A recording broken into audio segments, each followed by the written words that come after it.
Nous célébrons cette année les 123 ans de la naissance du cinéma à Nice, une histoire d'amour entre la Côte d'Azur et le 7e art, magnifiquement racontée ici dans cette exposition du musée de la Villa Masséna. Car si certains l'ont oublié, eh bien Nice est l'un des berceaux du cinéma à l'échelle mondiale, surnommé d'ailleurs à l'époque le Hollywood européen pour ses décors balnéaires imprenables, sa lumière chaude et ses douces températures toute l'année qui rappelle la Californie. Remontons donc le temps ensemble. Nous sommes en 1896 et les frères Lumière décident de se rendre ici, sur la côte, pour immortaliser sur la pellicule argentique les premières images animées du carnaval de Nice. Un an plus tard, ils réaliseront d'ailleurs le premier travelling de l'histoire avec la promenade des Anglais filmée depuis la mer. Au début, ce sont des reportages, comme celui des touristes revenant d'une excursion réalisée en 1897 ou celui du cortège présidentiel Place Masséna réalisé en 1901. Mais très vite, dès les années 1910, les tournages de films de fiction se multiplient. On pense notamment à Bigorneau fume l'opium, tourné en 1914.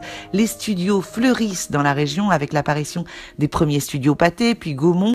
En 1930, ce sont quand même 6 studios qui constellent d'ouest en est le territoire niçois, reproduisant sur la Côte d'Azur le même phénomène qui s'était fixé sur les collines de Los Angeles. Évidemment, il y a les incontournables studios de la Victorine, dont on célèbre d'ailleurs le centenaire cette année, cette factory niçoise qui amènera d'ailleurs Louis Feuillade, réalisateur entre autres des Fantomas, à parler de Nice comme de Cinémapolis, d'où d'ailleurs le nom de cette très belle exposition.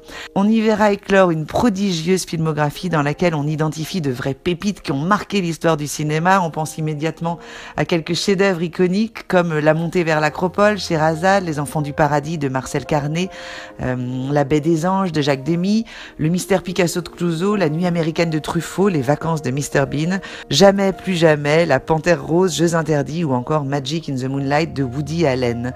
On y croisera aussi bien Grace Kelly qu'Alfred Hitchcock. L'exposition fait dialoguer des extraits de films, des affiches, des photographies de tournage, des manuscrits, autant de pièces mythiques qui témoignent du rôle fondamental que la ville a joué dans le développement du 7e art tout au long du XXe siècle, faisant de la promenade des Anglais une référence mondiale, un hommage autant qu'une révélation.